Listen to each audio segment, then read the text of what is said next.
என் அன்பு நண்பர்களே, என் உறவுகளே, உங்கள் அன்பு நண்பன் பாலகுருநாதனின் இனிய வணக்கம். என் நண்பர்களே, இப்போது இந்த கருப்பு பண ஒழிப்பு தொடர்பான அரசு நடவடிக்கை பற்றிய நிறைய தகவல்கள் இப்போது சமூக வலைத்தளங்களிலே பகிரப்பட்டு வருகிறது.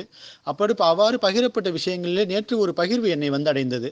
அந்த பகிர்விலே ஒரு பெண்மணி மிகவும் கோபத்தோடு பேசியிருக்கிறார். என்ன பேசியிருக்கிறார் என்றால், கருப்பு பணம் என்பது ஏழை எளிய மக்களிடமா இருக்கிறது. கருப்பு பணம் என்பது பெரிய பெரிய முதலாளிகளிடமும் எம்பி, எம்எல்ஏவிடமும் தானே இருக்கிறது.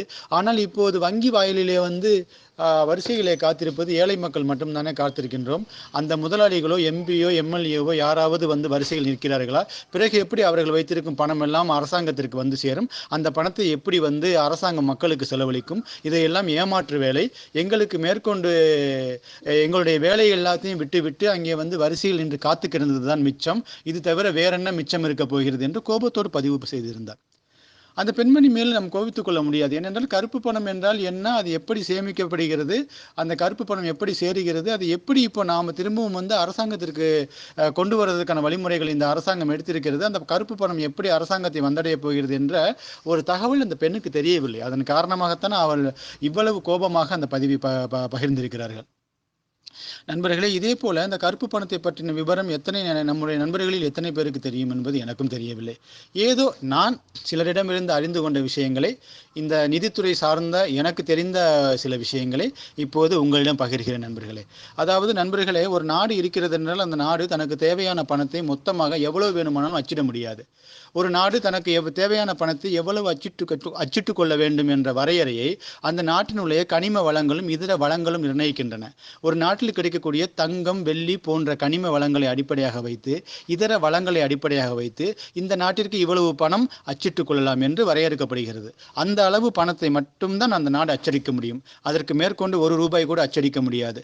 நாம் எவ்வளவு பணத்தை வேண்டுமானால் அச்சடித்துக் கொள்ளலாம் என்ற ஒரு வாய்ப்பு இருந்தால் நாம் ஏன் உலக வங்கியிடம் கடன் வாங்க வேண்டும்? ஒவ்வொரு ஏழைக்கும் எவ்வளவு பணம் தேவையோ அவ்வளவு பணத்தை கொடுத்து எல்லாரையும் பணக்காரராக்கி விடலாமே. அப்படி உலக நாடுகளில் எந்த நாடுமே செய்ய முடியாத நண்பர்களே. அந்த நாட்டினுடைய வளங்களை அடிப்படையாக வைத்து அதன் மதிப்பிற்கு ஏற்றாற் போல எந்த அளவு பணம் அடிக்க முடியுமோ அந்த அளவு பணம் மட்டும்தான் அச்சடிக்க முடியும். இது ஒரு தகவல், சரிங்களா? இப்போ இந்த மாதிரி நம்ம இந்தியாவுடைய கனிம வளங்கள் அது இது எல்லா வளங்களையும் நம்ம நிர்ணயம் பண்ணி இந்த வருஷத்துக்கு இந்தியாவுக்கு வந்து 10 கோடி ரூபாய் நீங்க வந்து அச்சடிச்சுக்கலாம் அப்படின்னு சொல்லிட்டாங்கன்னு வச்சுக்கோங்க.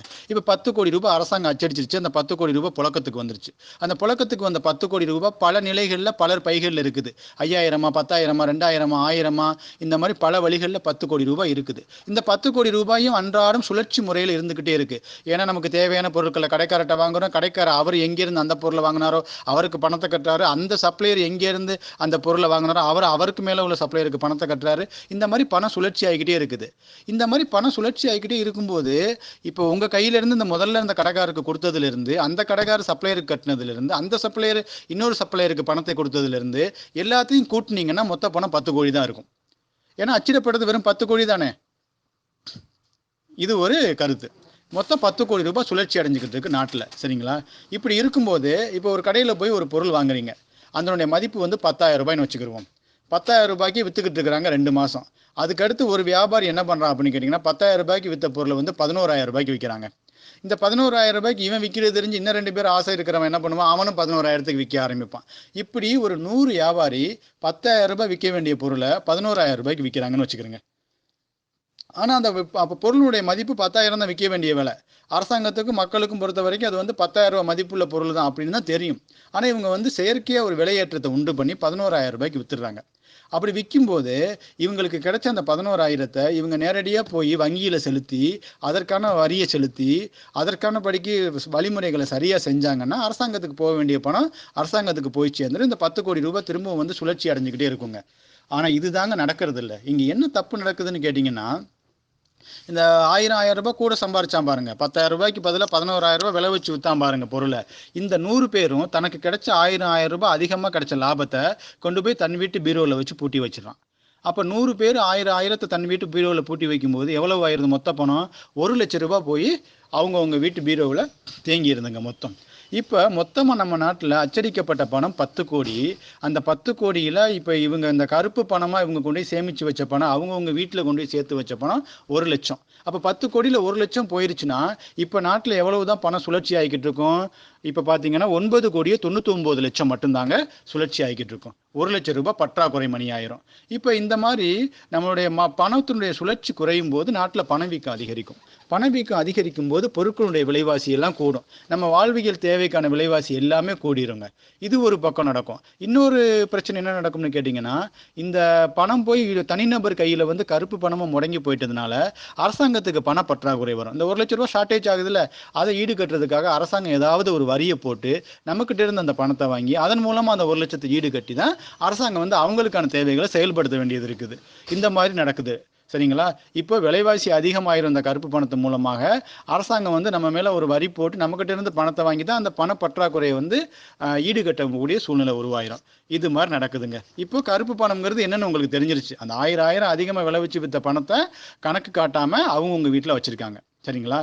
இப்போ நம்ம என்ன திட்டம் போட்டிருக்கிறோம்? இப்போ யார் யார் கையில் வந்து 500, 1000 நோட்டு இருக்குதோ அந்த நோட்டையெல்லாம் கொண்டு வந்து 2000 பேங்க்ல கொடுத்து மாற்றிக்கிங்க அப்படின்னு திட்டம் போட்டிருக்கிறோம் இல்லையா? இங்கே தான் நீங்கள் கவனிக்கணும். அதாவது இதுக்கு முன்னாடி நம்ம வந்து 10 கோடி ரூபாய் கவர்மெண்ட் அச்சடிச்சிருந்துச்சு பார்த்தீங்களா?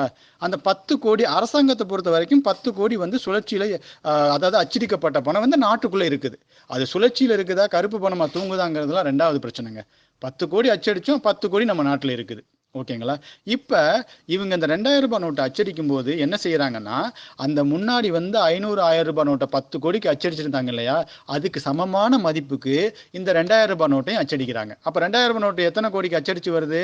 அதே 10 கோடிக்கு அச்சடிச்சு வருது. இப்போ அரசாங்கம் என்ன சொல்லிடுச்சு? உங்ககிட்ட இருக்கிற 500, 1000 போய் மாற்றிக்குங்கன்னு சொல்லிடுச்சு.